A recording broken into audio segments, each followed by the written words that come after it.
Estamos vivendo dias de pressões constantes, provações inesperadas, perdas, frustrações, orações que parecem não ser respondidas, portas que se fecham e batalhas silenciosas que travamos dentro de nós. Muitos começam a caminhada da fé cheios de entusiasmo, mas poucos permanecem firmes quando o vento sopra forte. Resiliência é a capacidade de suportar a pressão sem perder a essência.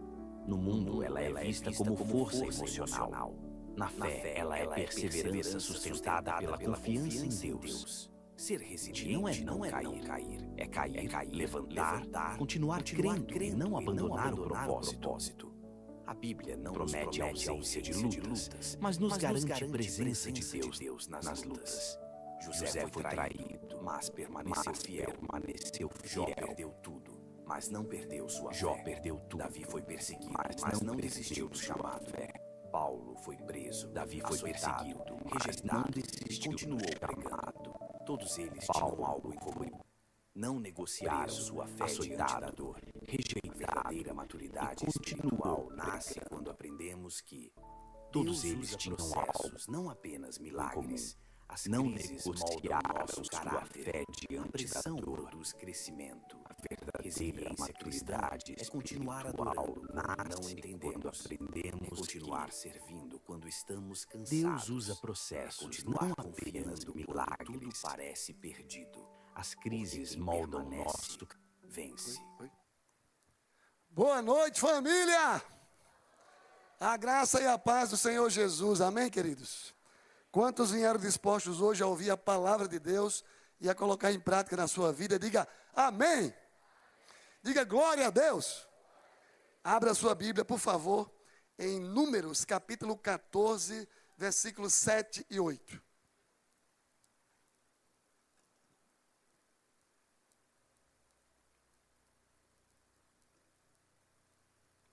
Vai sair aqui no telão? Deixa a Bíblia aberta aí. Mas pega o seu celular e vamos proclamar a palavra do Senhor, usar a internet para glorificar o nome de Jesus. Pega seu celular, faz uma selfie aí com quem está perto de você. Isso, pega o celular, eu vou fazer aqui também, vamos lá. Pega o celular, faz uma selfie aí, ó, bem bonita. Isso, aqui na Igreja Batista da Família, olha só que lindo. E agora posta essa foto nas suas redes sociais e marca a IBF. A Igreja Batista da Família, e envia esse like, essa mensagem, para uma pessoa que é conhecida sua, que talvez não seja evangélica, ou esteja viajando, porque muita gente viajando, chegando agora em João Pessoa, marca aí, de repente a pessoa esqueceu do culto, ou não sabia mais que ia ter culto hoje. É feriado, pastor, é domingo de carnaval. Mas a IBF tem culto de manhã, tem culto de tarde, tem culto na terça-feira. Vai ter culto de oração? Vai. Imagina se a gente cancela esse culto. Olha só quantas pessoas iam deixar desse prazer de estar aqui na presença do Senhor. Então, nós não mudamos culto, nós não cancelamos culto. Nós glorificamos a Deus, porque nós entendemos que a Ele a glória, a Ele o louvor, toda a honra, toda a glória pertence ao Senhor Jesus. Amém, igreja? Então, e nula dará terra que mana leite e mel. Mana o que, igreja? Mais forte. Mana o que, igreja? Leite e mel. Vamos orar. Pai, nós te louvamos. Bendizemos o teu nome nessa noite tão linda, tão propícia, tão gostosa de ouvir a tua palavra e de proclamar a tua palavra. Senhor, usa agora as redes sociais, essas marcações que estamos fazendo agora, Deus, tanto na Igreja Batista da Família, como enviar links para outras pessoas. Pai, vai lá, desperta, que a pessoa possa pegar no celular agora e ouvir uma palavra poderosa do Senhor, que pode mudar a sua vida. Deus, nós cremos que uma palavra pode mudar uma vida, uma mensagem pode mudar uma vida, e nós pedimos que o teu Espírito Santo vá, Deus, ao encontro dessas pessoas que estão precisando ouvir a tua palavra. Nós oramos pedindo que o Senhor traga cativa toda a mente, ao coração, ao centro da tua palavra, e nenhuma palavra desse lugar se perca, mas que toda ela encontre o propósito pelo qual o Senhor deseja falar nessa noite. Nós oramos no nome de Jesus. Amém. Queridos irmãos, Que alegria estar aqui com vocês. Que série maravilhosa. Fevereiro é um mês especial para nós. Eu tenho destacado aqui cada domingo uma informação do passado. São 26 anos que a gente está aqui nessa igreja. E Deus tem feito... Eu achei uma foto dessa semana da igreja, quando a gente chegou aqui. Era uma casinha só, bota aí, sem estar ampliado. Aê. Olha só como era a igreja, era uma casinha, tinha um muro, tinha um portão de ferro aqui, pintado de vinho, tinha uma árvore aqui, que assim que eu cheguei, a gente cortou essa árvore, era um pé de jambo, de jambo que tinha aqui na frente. E nós, quando chegamos aqui, tinha 14 pessoas, e essas pessoas estavam adorando aqui, orando, esperando um pastor. E o pastor Munguba era uma congregação da igreja mãe, lá de Jaguaribe, do pastor Munguba. E aí, viemos para cá, debaixo de uma direção do nosso pastor, não tivemos uma visão, não tivemos um chamado, nós obedecemos uma ordem pastoral. De Djalma e Denise, nós estamos enviando vocês para Mangabeira. Sério, pastor Munguba, você não acredita nisso não? Sério, a gente tinha acabado de terminar o curso de teologia e estávamos disponíveis. E eu disse a Deus, na minha formatura, Senhor, aonde o Senhor mandar, a gente vai. E aí Deus mandou para Mangabeira. Eu pensava que era para a África, eu pensava que era para a Índia, eu pensava que era para o sertão, mas Deus mandou para Mangabeira. E eu louvo a Deus, porque eu amo Mangabeira, não amava, mas agora amo, há 26 anos, e amo a minha cidade, João Pessoa. Então, eu sou pastor nessa igreja há 26 anos. E aí a igreja começou a mudar, começou a crescer, e Deus começou a fazer milagres. Quem estava aqui nessa época? Esse senhor estava aqui, irmã Zéza estava aqui, irmão Gesso estava aqui, irmão Gesso e Luzinete estão me assistindo em casa aí. Ó. Esse povo estava aqui. Antes de eu chegar, eles já estavam. E eles foram intencionais, orando pelo pastor, orando pela igreja. E a gente chegou até hoje. Essa igreja linda e que glorifica o nome do Senhor. Então, essa é a novidade dessa semana. Semana que vem é a última mensagem. Eu vou ver se eu trago mais uma novidade de como era a igreja quando a gente chegou aqui. Ok? Então, hoje é o terceiro domingo do mês de fevereiro, e nós estamos na série deliciosa de pregar, chamada Resiliência. Resiliência é a capacidade de suportar as adversidades e superá-las, até mesmo enxergá-las como oportunidade de crescimento e aprendizado. Irmãos, preste atenção numa coisa. A Bíblia diz que aqueles que perseverarem até o fim serão salvos. Aqueles que forem resilientes até o fim será salvo. Nós precisamos acreditar na palavra e viver a palavra. A Bíblia diz que aqueles que creram e pregaram, aqueles que creem e obedecem, a Bíblia está ligada a práticas. A resiliência não é um tema aberto, que a gente pode crer ou pode não crer. Resiliência é algo que nós temos que abraçar, temos que nos agarrar a ela em tudo na vida. Você precisa ser resiliente na família. Se você não for resiliente na família, você perde a sua família. Vai ter adultério, vai ter pecados, vai ter pornografia, vai ter todos os outros pecados que assediam a família e destroem o casamento. Você tem que perseverar para viver com a sua esposa, com os homens, e você, esposa, viver com seus maridos, até que a morte os separe. Não é até que a crise os separe. Eu e Denise já estamos casados há 35 anos. 35 anos, temos 2 filhos, 3 netas, vai nascer mais uma, vai ser 4 netas. E nós somos resilientes na família, resilientes nas emoções. Quantos crentes desistem e tiram as suas vidas? Quantos pastores se suicidam porque não foram resilientes nas emoções, não aguentaram a pancada, a pressão? Temos que ter a resiliência em todas as áreas da nossa vida. Você precisa ser resiliente profissionalmente. Quem ainda não veio para o Ministério Empreender, para as reuniões, para o último sábado de cada mês, está perdendo. A primeira desse ano, em janeiro, foi top. Gente, cada vez que você chega aqui, você recebe oração, você recebe dicas, você recebe comunicação, você recebe testemunho, você sai daqui pronto para ser resiliente no trabalho. Na sua loja, no seu comércio, no seu CNPJ. Se você não perseverar, quem vai perseverar? Você tem que ser resiliente na sua vida espiritual. Não é fácil ser crente hoje em dia. Mas você precisa continuar investindo, orando, lendo a Bíblia, vindo para a igreja. Você precisa continuar crendo num Deus que pode todas as coisas, que é o Deus do impossível. Então, a Bíblia diz que nós somos o que nós nos tornamos. Repita comigo: eu sou, mais forte, eu sou o que a Bíblia diz que eu sou.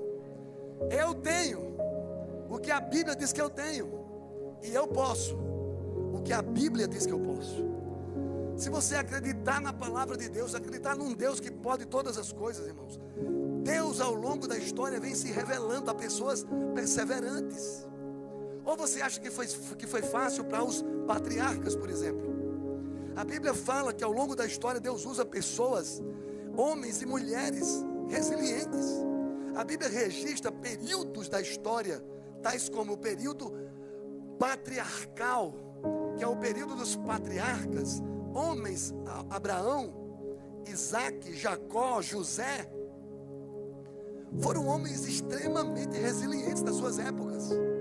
Se Abraão não tivesse acreditado na promessa de Deus, Deus não teria usado a vida dele, teria usado outro. Preste atenção nisso. Um comentarista e um teólogo chamado Dr. Raymond Edward Brown, ele diz que ele define os patriarcas como Abraão, o homem que Deus chamou. Sai da tua terra, Abraão, da tua parentela, e vai para a terra que eu te mostrarei. Abraão solta tudo e vai embora, obedecendo a quem? A Deus. Resiliência absoluta. Isaac, seu filho, foi o homem que Deus cuidou. Isaac era um cordeiro. O pai dele amarrou ele, botou em cima da lenha, foi orar, foi matar o menino e ele lá parado. Deus cuida de Isaac. Jacó foi o homem que Deus mudou, transformou de um caráter, de uma índole enganadora, para um homem chamado Israel. E por fim, José foi o homem que Deus usou ao longo da história. Deus usa a vida de José dentro da família dele. Deus usa entre os irmãos. Deus usa no seu trabalho. Deus usa como escravo, até levá-lo a uma potência máxima, por causa da resiliência. Eu quero me reportar hoje ao período que Deus usou Moisés. Moisés nasce no Egito, filho de uma escrava israelita. E Faraó, com medo de perder o seu reinado, manda matar todas as crianças até 2 anos de idade.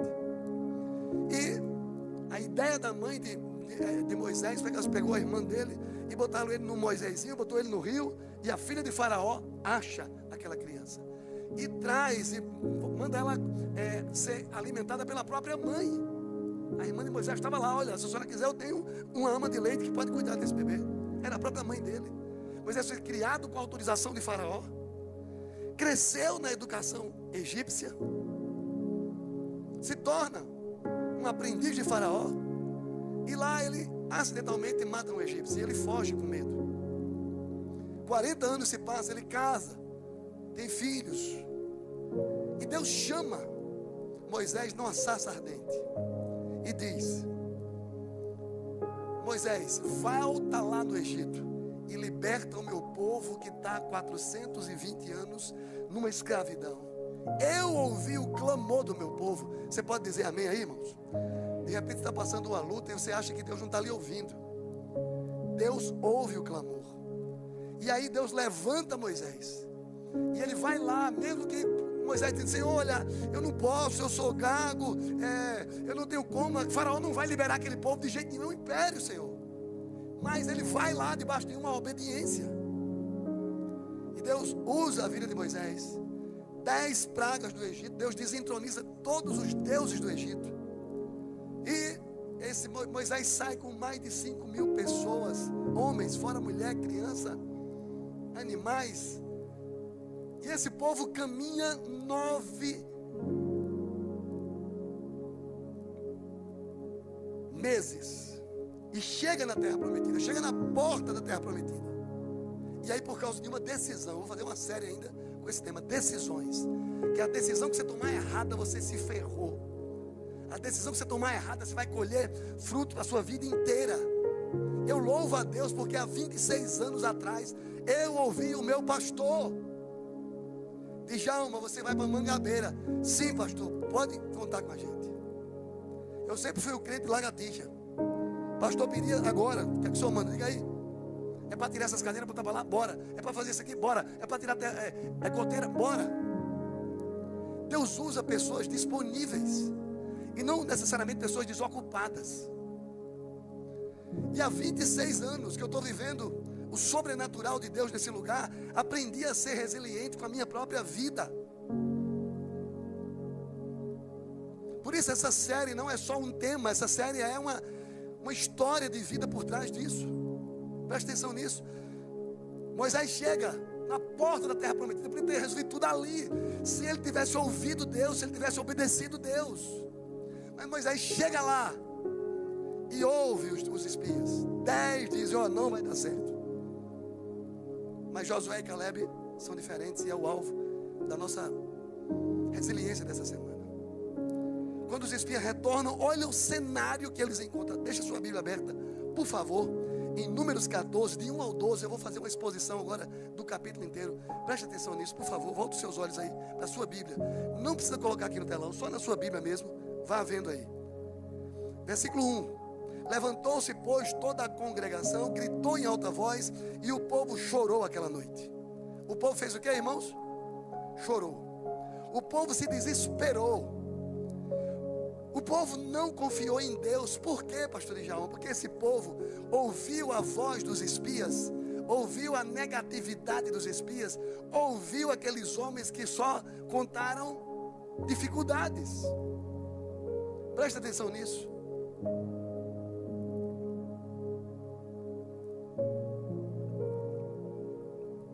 Depois do desespero, olha o que o povo faz, versículo 2. Todos os filhos de Israel fizeram o que, irmãos? Murmuraram contra Moisés e contra Arão. E toda a congregação lhes disse: tomara tivéssemos morrido na terra do Egito, mesmo nesse deserto. Gente, o povo não só murmura, mas o povo ainda se maldiz. O povo ainda atrai maldição para a vida deles. Eles murmuraram e disseram assim: é melhor a gente ter morrido. Por quê? Grava isso aqui, por favor. Mentalidade de escravo. Mentalidade de escravo só pensa como escravo. O povo murmurou, o povo se desesperou. A pior desgraça, na minha opinião, que pode acontecer num povo é ele ter murmuração. Que a murmuração só atrai, só destrói, só tem destruição e ruína. Versículo 3, acompanha aí na sua Bíblia, por favor. E porque nos traz o Senhor, olha só, agora não é contra Moisés e Arão, mas contra o Senhor. Porque o Senhor nos traz a essa terra para cairmos à espada, e para que as nossas mulheres e nossas crianças sejam por presa. Não nos seria melhor voltarmos para o Egito? E diziam uns aos outros: levantemos um capitão e voltemos para o Egito. Duas coisas ruins aqui, só nesses 2 versículos. Primeiro, voltar à vida velha. Tem gente que no carnaval agora aproveitou para chutar o pau da barraca e cair na folia, buscando alegria, irmãos. A Bíblia diz que carnaval, e eu aproveito para dizer a você aqui, não existe carnaval neutro. Não existe carnaval por uma causa. Eu vou pular, eu vou dançar aqui por causa do meu projeto social, porque não. Carnaval significa festa da carne. E a alegria da carne está lá em Gálatas 5. É só desgraça, é só pecado. A festa do Espírito, você foi liberto do pecado, do carnaval, e você foi agora livre para andar em novidade de vida, como diz a Bíblia, numa festa espiritual. Olha que coisa linda essa igreja adorando hoje. A Ele a glória, a Ele a glória, a Ele o poder. Deus recebe. A Bíblia diz que a verdadeira alegria está no Senhor. No Senhor há abundância, há delícias de alegria. Mas o povo, o que o povo fez? Não, é melhor a gente voltar. É melhor a gente desistir de tudo. Irmãos, cuidado com quem você ouve. Você é o reflexo das 5 pessoas que você mais convive com elas. Cuidado com quem você convive. Procure os melhores crentes dessa igreja. Procure as pessoas que estão andando com Deus, estão vivendo milagres. Sai de perto de gente que só reclama, que só murmura. Eu detesto ter na minha equipe gente que só murmura. Senhor, pelo amor de Deus, tanto que eu oro no relógio, na oração da madrugada, devocionais. Olha a reação de Moisés e de Arão, dos líderes desse povo. Versículo 5, acompanhe na sua Bíblia. Então Moisés e Arão caíram o rosto em terra perante a congregação dos filhos de Israel. Ficaram desesperados, colocaram o rosto no pó, aperreados, agoniados, sem acreditar. Não é possível que Deus tire esse povo debaixo de uma escravidão, debaixo da mão de Faraó, chega aqui na porta da casa da terra prometida, e eles fazem isso, querem voltar. Na primeira dificuldade, já querem desistir. Queridos, Moisés e Arão ficaram desesperados, mas olha a atitude dos resilientes. Qual foi a disposição ou a posição de Josué e Caleb? Versículo 6. E Josué, filho de Nun, e Caleb, filho de Jefoné, dentre os espias da terra, rasgaram as suas vestes, indignados. Chamaram a atenção, gente, por favor, para tudo. Versículo 7. E fala a congregação. Josué e Caleb chamam a situação para eles. Se posiciona no meio de um caos. Eu admiro pessoas assim, que não são levados como outros ou por outros. Versículo 7. E falou a toda a congregação dos filhos de Israel, dizendo: a terra pelo meio da qual passamos a espiar é terra muitíssimo boa. Foi o versículo que eu li aqui para você, 7 e 8. Se o Senhor se agradar de nós, nós vamos conseguir chegar lá. Preste atenção nisso. E nos dará uma terra que mana leite e mel. Daqui a pouco eu explico para você o que é leite e mel. Olha as recomendações, versículo 9. Josué e Caleb vê a dificuldade, aponta o que eles viram e ainda dá a receita. Presta atenção nisso. Tão somente, versículo 9: não sejais rebeldes contra o Senhor. Não temais o povo dessa terra, quando com o pão o podemos devorar. Retirou-se deles o seu amparo. O Senhor é conosco, não tem mais. Versículo 10. Apesar disso, toda a congregação disse aos que os apedrejassem. Gente, presta atenção nisso, pelo amor de Deus. Não só os pessimistas querem voltar para o Egito, querem voltar para a vida velha, e eles querem levantar um líder, porque o pessimista, ele não quer voltar sozinho, ele quer gente em volta dele. Não vai dar certo, nós vamos se levantar aqui contra os líderes. Pelo amor de Deus, o negócio que você nunca pode fazer na sua vida é se levantar contra um pastor. Contra o pastor, a sua posição é botar o joelho no chão e orar, porque o pastor é de Deus e Deus vai mudar o coração dele. Quem está me entendendo diz amém. Preste atenção nisso. Deus intervém. Olha que coisa linda o versículo 10. Apesar disso, toda a congregação disse aos que o apedrejassem: porém a glória do Senhor apareceu na tenda da congregação a todos os filhos de Israel. Irmãos, a presença de Deus invade para não deixar esse povo tomar uma decisão errada. Deus não. Oi.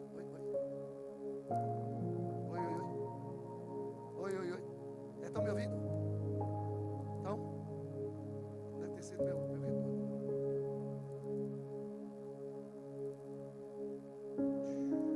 Queridos, advertência. Olha quais são as advertências. Disse o Senhor a Moisés: até quando me provocará este povo? E até quando não crerá em mim, a despeito de todos os sinais que já fiz no meio deles? Com pestilência o ferirei e desprezarei, e ferirei o povo mais, e farei deste povo o mais forte do oeste, ou do que este.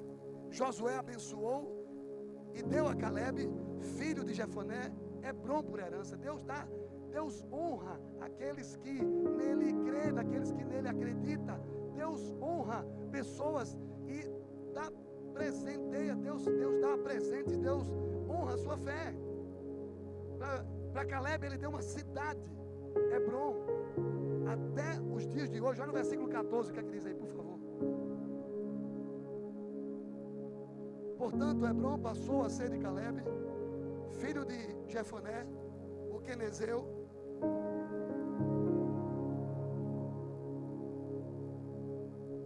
e visto que perseveraram em seguir o Senhor Deus de Israel. Até aqui tá bom, versículo 14. Vamos continuar refletindo aqui. Deus não é homem para que minta, e nem filho do homem para que se. De 3,19. Olha, porventura tendo prometido, não o fará. Tendo porventura Deus prometido, não fará. Ou tendo falado, não cumprirá. Irmãos, nós estamos lidando com um Deus que pode todas as coisas. Cadê o amém? Estamos lidando com Deus que pode todas as coisas. Deus é todo poderoso, Criador dos céus e da terra. Deus ao longo da história fez promessas. E se eu fosse colocar um tema nessa mensagem, seria resiliência nas promessas. O que é promessa, pastor? Promessa é compromisso. Promessa faz você devotar a sua vida inteira para aquilo que você se deleitou ou que você prometeu. O povo de Israel, Deus prometeu que daria uma terra que manaria leite e mel. Vou explicar o que é leite e mel agora. Preste atenção aqui, por favor. O povo de Israel, Deus prometeu que daria, e a expressão leite e mel significa local de abundância. Significa ricos de bênçãos. Significa fartura, tanto de alimento, bênção material, como de alegrias, bênção emocional. Leite é a figura vital do ser humano. Toda criança pequena precisa de leite materno. Toda criança precisa de leite. A pediatra não deixa nada, nem água. É só o leite. O mel é o símbolo das delícias que Deus quer fazer na vida daqueles que acreditam que são resilientes. Aplicando para nossas vidas hoje, o que seria uma pessoa ser ou desfrutar de uma igreja ou de uma família que emana leite e mel? Leite e mel seria um lar abençoado. Leite e mel seria um lar onde não falta o alimento, a paz, a saúde, a alegria, o bem-estar. Mas o principal das delícias é a eternidade que Deus preparou para que andássemos para ela. E o reino de Deus, ou seja, o governo de Deus, abundante em todas as áreas da sua vida, gozo, paz, alegria, principalmente na presença de Deus. João 10, 9 e 10. Pessoal da mídia, por favor, vem aqui o que foi que houve com o meu retorno. Se foi a bateria, se foi alguma coisa que antes. João 10, 9 e 10 diz: eu sou a porta, e se alguém entrar por mim, será salvo, entrará e sairá, e achará pastagem. O ladrão vem somente para roubar, matar e destruir, mas eu vim para que tenham vida e a tenha em abundância. Que o seu lar, é a minha oração nessa noite, que o seu lar seja uma terra que emana leite e mel, que emana delícias, que emana fartura. No capítulo 13, eu queria que você voltasse a sua Bíblia agora, não só no capítulo 14 de Números, mas volta uma página aí e vai para o capítulo 13. Olha que coisa linda. E eu quero destacar 3 coisas aqui nessa noite, no nome de Jesus.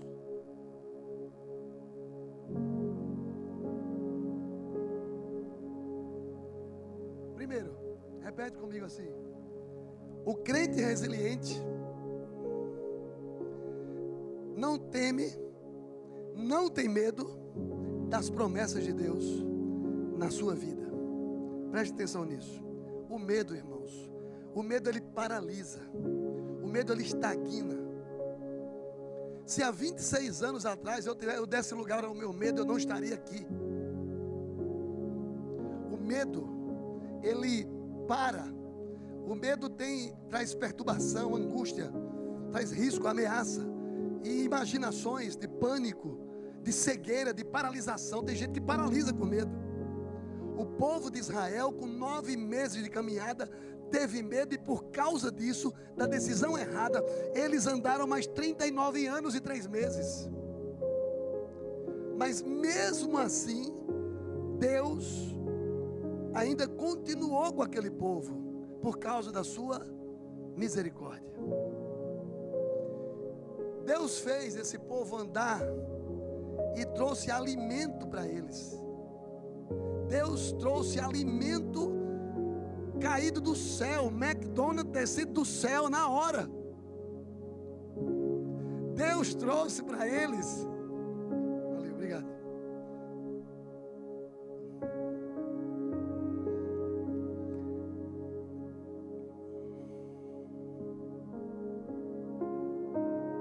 Oi, show de bola, obrigado. O povo de Israel teve medo, irmãos. O medo paralisa, e esse povo foi sustentado pelo Senhor, mesmo errando. A misericórdia de Deus foi tão grande com eles, que durante esses 39 anos e 3 meses, esse povo teve comida do céu, esse povo teve água da rocha, esse povo teve uma luz, uma tocha para iluminar o caminho no deserto, e esse povo teve uma sombra para protegê-los do sol castigante do deserto, e os detalhes pequenos, como a roupa deles, não se desgastaram em 40 anos. Roupas, comida, provisão, detalhes, Deus fez a provisão para cada um deles. Eu quero que você entenda essa palavra de hoje à noite, que você entenda que quando você sai de casa no domingo de tarde para vir para a igreja, Deus tem uma palavra para o seu coração. Quantos creem nisso? Digam amém.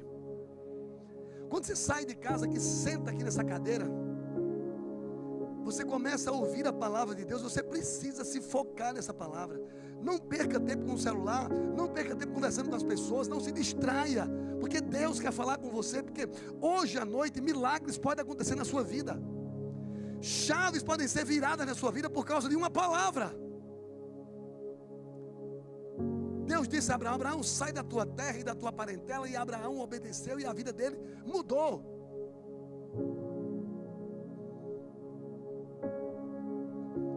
Sabe por que o povo de Israel teve medo, irmãos? Preste atenção nisso. Porque eles ouviram o que aqueles 10 espias compartilharam. Esses 10 espias, eles compartilharam só as dificuldades, porque gente pessimista olha para as situações e só tira o que não presta. Por causa de um relatório, aquele povo desistiu, e Moisés foi com a maioria. Não é, vocês estão com medo do gigante, vocês estão com medo da terra, então vamos continuar. E aí, por causa desse relatório, e a minha palavra nessa noite é te chamando a atenção em que sentido? Cuidado com quem você ouve. Quando você não ouve Deus e ouve as pessoas, você toma decisões erradas. Cuidado com quem você anda. Me diz com quem tu andas, que eu direi quem tu és. E cuidado com quem você segue, inclusive nas redes sociais. Ah, mas pastor, eu sigo um pastor que o cabo é top. Só tem palavra boa, irmãos. Palavra boa na internet não quer dizer que você está sendo pastoreada. Pastor, você tem que conhecer a vida dele. como é que ele lida com as pessoas, dos relacionamentos, na casa do pastor, sentar com ele, pastor na sua casa. Vocês precisam ter de relacionamentos. O que Deus deseja para a igreja dele não é que você sente aqui e consuma o que a igreja tem, não. O que Deus tem para a igreja são relacionamentos. Essa semana a gente ficou muito feliz na nossa célula, porque 2 semanas de fevereiro, as primeiras, foi um casal para a nossa célula. Na primeira semana, na segunda, na terceira semana eles estavam aqui. E domingo passado, de manhã, eles estavam aqui assistindo o culto e o Espírito Santo ministrou. Eles entenderam a mensagem. E eles saíram dos seus lugares e vieram aqui para confessar Jesus Cristo como Senhor e Salvador das suas vidas. Você pode dizer amém aí, irmãos? Você pode dizer glória a Deus? Você pode aplaudir ao Rei dos Reis e ao Senhor dos Senhores com a sua melhor salva de palmas. A Ele a glória. A igreja existe para isso, para resgatar as pessoas. Somos uma grande rede para pescar os perdidos. Jesus disse: os campos estão brancos para a ceifa. Cuidado com quem você segue, cuidado com quem você anda, cuidado com quem você ouve.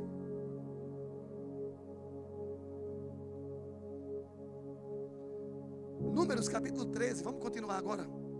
Como é que esse povo reagiu? Preste atenção nisso.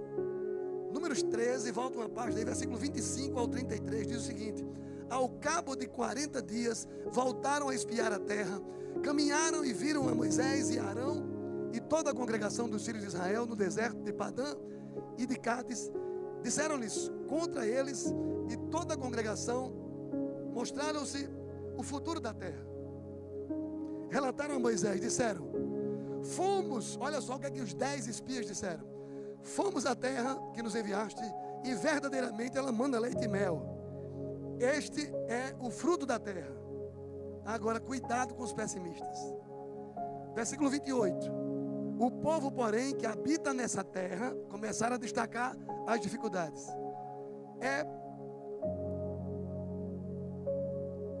É poderoso, e as cidades muito grandes e fortificadas. Também vimos ali os filhos de Anak. Anak era uma tribo que só tinha gente grande. Eles começaram a olhar as dificuldades. O povo é forte, o povo é poderoso, é grande. Verso 29, os amalequitas habitam na terra de Neguebe, os heteus, os jebuseus, os amorreus, que habitam na montanha, os cananeus habitam ao pé do mar, pela ribeira do Jordão. Olha como é a posição agora dos resilientes, versículo 30. Então Caleb fez calar o povo diante de Moisés e disse: subamos, possuamos a terra, porque certamente prevaleceremos contra ela. Aí os pessimistas falam de novo. Parecia uma assembleia. Porém os homens que com ele tinham subido não puderam subir contra aquele povo, porque é mais forte do que nós, gente, não vai dar certo. Verso 32. E diante dos filhos de Israel infamaram a terra que haviam espiado, dizendo: a terra pelo meio da qual passamos a espiar é terra que devora os seus moradores, e todo o povo que vimos nela são homens de grande estatura. Olha como é que eles veem o problema com a lente de aumento. Cuidado com os pessimistas de novo, presta atenção. Eles declaram sua derrota antes de lutar. Verso 33. Também vimos os gigantes, os filhos de Anak, olha aí, são descendentes de gigantes, e éramos aos nossos próprios olhos como gafanhotos, e assim também éramos aos nossos olhos. Ou seja, o pessimista não vê só os obstáculos, mas ele se vê pequeno. Nós somos um gafanhoto, vamos ser pisados, vamos acabar, vamos ser destruídos. Meu Deus, o povo de Israel não acreditou por aquilo que ouviu, que Deus é poderoso para cumprir as promessas. Já tinha libertado eles das mãos de Faraó, e agora paralisa. Eu quero dizer a você hoje, em nome de Jesus, se você é escravo do medo, se você trava diante dos grandes desafios, Deus pode mudar a sua vida hoje. Assim como Deus fez com Josué e Caleb, Deus pode fazer com você, irmãos. O desafio é grande, os gigantes são grandes. Na hora das dificuldades, nós somos tentados a fazer 3 coisas: temer, duvidar e desistir. Repita-se comigo: eu não vou temer, duvidar e desistir. Quantos creem nisso, digam amém. Dúvida é incerteza. Dúvida é para quem é vacilão, é vacilante. Dúvida é a realidade das pessoas que não acreditam que Deus pode fazer e preferem se acovardar. Tiago diz que quem duvida é como a onda do mar que é jogado pelo vento de um lado para o outro. Tudo vai e vem porque você não tem convicção do que você crê. Eu quero lhe dar uma boa notícia. Quantos querem boa notícia hoje à noite? Na Bíblia tem 366 vezes, até para o ano bissexto, a palavra não temas. Se Deus permitiu tantas vezes, e coincidentemente, não, providencialmente, os dias do ano, a cada dia que você acorda de manhã, Deus diz: não temas, não temas, não temas. Levanta a cabeça, vai para a guerra, que eu vou com você. Números 13, 30, diz assim: então Caleb fez calar o povo diante de Moisés e disse: vamos, subamos, vai dar certo, aqueles gigantes vão cair. Se o Senhor se agradar, Ele nos dará. Vamos aprender com Caleb, Igreja Batista da Família, a sermos resilientes. E como seguir a Deus sem perder a visão da promessa. Segundo lugar, eu quero destacar nessa noite. Repita comigo, por favor. Um crente resiliente. Estou ouvindo não, mais forte.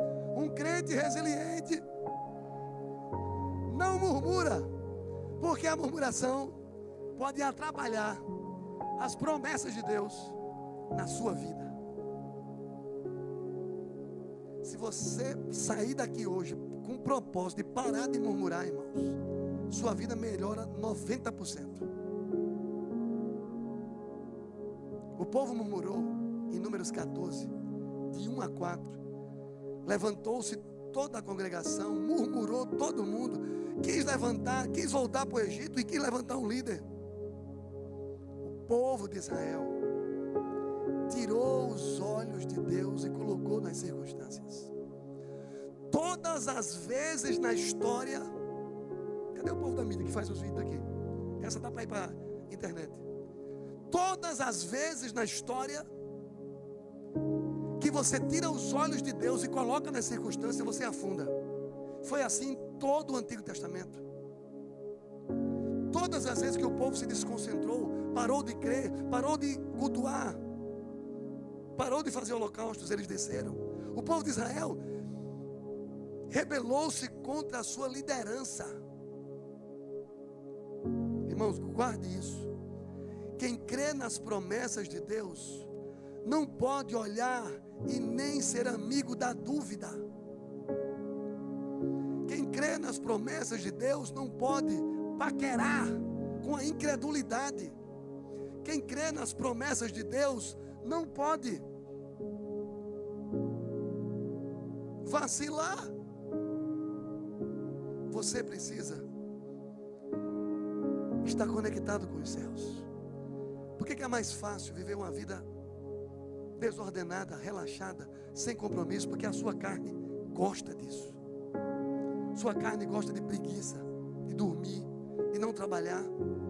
Sua carne gosta dos prazeres desse mundo do carnaval.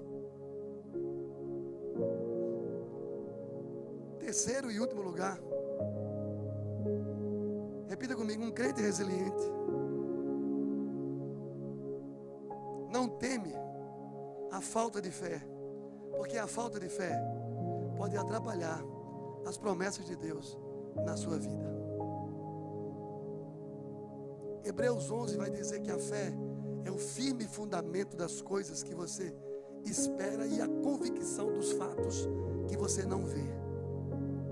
O visionário, irmãos, o resiliente, ele enxerga o que ninguém está enxergando. Porque a fé, se você perder tudo na sua vida, mas não perder a fé, você não perdeu nada. Porque a fé é aquilo que move o sobrenatural, aquilo que gira a chave e você começa a crer num Deus e a desfrutar das suas bênçãos. Presta atenção nisso. É como um sonho. O sonho, na minha opinião, é uma foto que Deus tira lá do futuro e coloca, imprime na sua mente. E você começa a olhar o que ninguém está vendo. Enquanto ninguém via essas cadeiras aqui, eu fui lá em Recife e disse: é essas cadeiras que vai estar lá na igreja.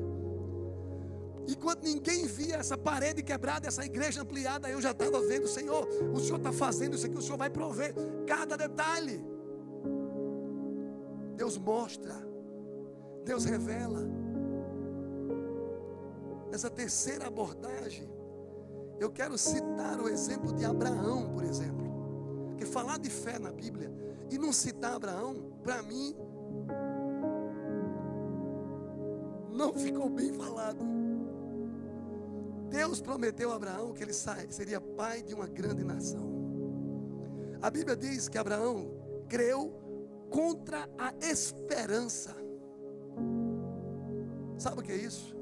É crer quando todas as coisas apontam para o negativo. Eu sou velho, minha esposa é velha, ela é estéril, mas Deus acredita que você faz parte desse milagre. Preste atenção nisso. As promessas de Abraão parecia ter sido vencida pelo tempo. A idade de Abraão envelheceu, a sua esposa não era fértil, mas Deus chamou Abraão para fora da tenda. E Deus faz assim: Abraão, sai daqui, vem cá para fora, olha as estrelas do céu, veja quantas são as estrelas, assim será a sua descendência. Abraão, olha para a areia do mar, são incontáveis esses grãos, assim também será a sua descendência. Irmãos, se você crê nas promessas de Deus, Deus leva você para o centro da vontade dEle. Deus estava mostrando a Abraão para que ele creia, para que ele pudesse crer. O surgimento de uma grande nação se manifesta na bênção do Senhor para todas as famílias através dele. Que a Bíblia diz: Abraão, em ti serão benditas todas as famílias da terra. A minha família é abençoada, a sua família é abençoada, porque Deus determinou que a partir de Abraão nós seríamos abençoados. Quem sabe você está como um Abraão, dentro da tenda, e Deus chama você hoje para fora. Deus chamou hoje você para esse culto. Vem cá, olha o que Deus já tem feito nessa comunidade. Olha o que Deus está fazendo aqui, Ele pode fazer na sua vida. Quem sabe você está desesperado hoje, em casa, ouvindo essa palavra, sem forças, desanimado. E eu quero lhe dizer uma coisa, que talvez lhe ajude. Quando Deus promete, Deus cumpre. Repita comigo: quando Deus promete, Deus cumpre. Josué 23, 14. Eis que já hoje sigo pelo caminho de todos os da terra, e vós bem sabeis que todo o vosso coração e toda a vossa alma, que nenhuma só promessa caiu de todas as boas palavras que falou de vós o Senhor nosso Deus. Todas sobrevieram e nenhuma delas falhou.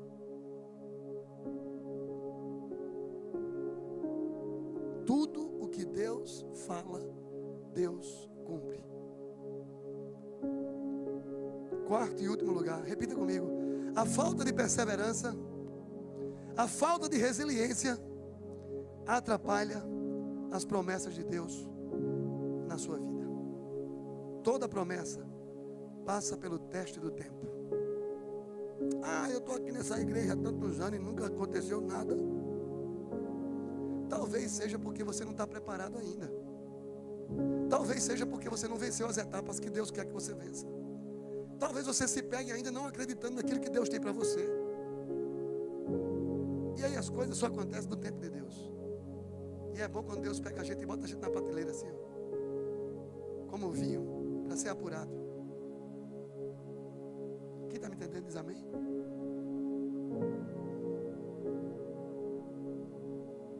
Pessoas que marcam a história são aquelas que não perderam a visão da promessa. São pessoas que continuam crendo apesar do tempo. Nós já sabemos que o tempo de Deus não é o nosso tempo, sim, irmãos. São pessoas que continuam perseverando.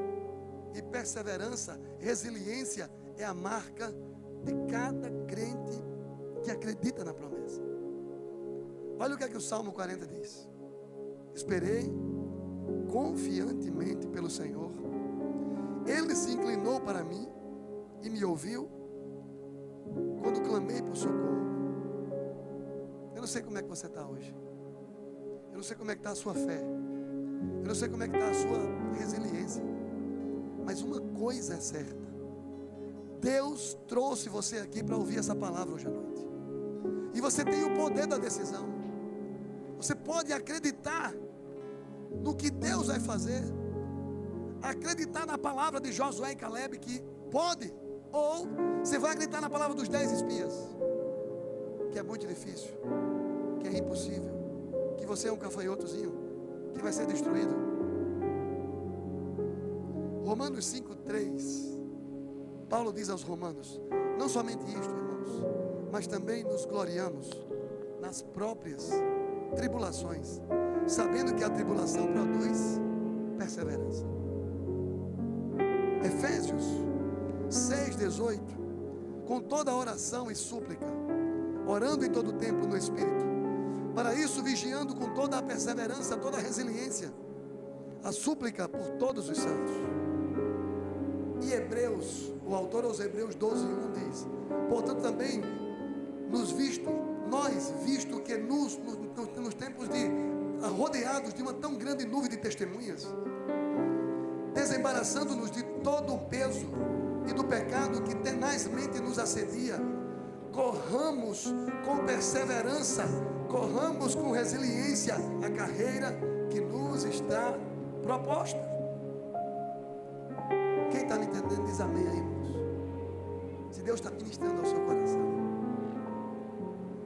Às vezes pensamos que Deus é um homem, é humano, e esquece das promessas.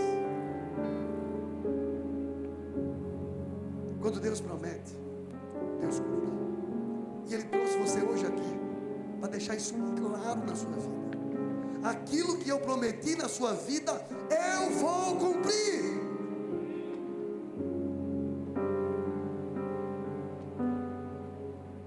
Quando Moisés envia os 12 espias, 10 voltam, não acreditando, mas 2 vai. Se Deus for conosco, a gente vai. Vamos vencer. Vamos tomar posse. Josué e Caleb não perderam a visão da promessa. E quem não perde a visão da promessa, não tem tempo para murmurar, não tem tempo para ficar triste, não tem tempo para duvidar, não tem tempo para o desânimo, porque está focado na promessa. Quando alguém pergunta: e aí, meu irmão, como é que está? Estou crendo, estou esperando, mas Deus está demorando tanto. Aí você diz: é porque Deus, quando demora, é porque Ele capricha, Ele só faz do jeito dele. Deus não desistiu de você. Deus não desistiu das promessas que Ele tem na sua vida, mesmo você às vezes murmurando que a partir de hoje não é possível que você vai murmurar.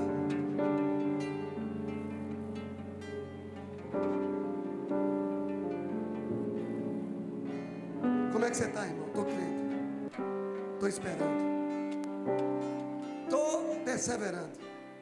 toda a bênção. E eu concluo dizendo que Deus sempre cumpre as suas promessas. As promessas de Deus não são as mais importantes da nossa vida. Ele é mais importante do que as promessas.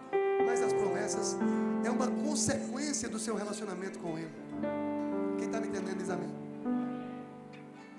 Deus é tudo para mim. Se Deus é tudo para mim, as melhores prioridades da minha vida é dele. A ordem da minha vida é Deus, é minha família, e depois o meu ministério, o meu trabalho.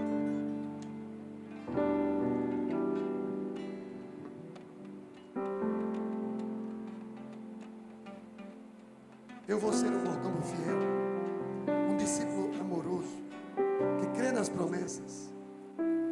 Na presença de Deus eu vou continuar crendo.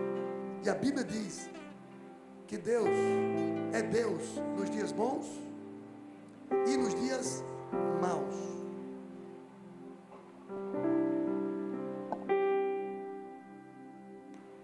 Eu vou continuar seguindo a Deus, independente das circunstâncias. Mesmo que amanhã, na segunda-feira, você perca o seu pai, perca a sua mãe, perca alguém da sua família, Deus continua sendo Deus.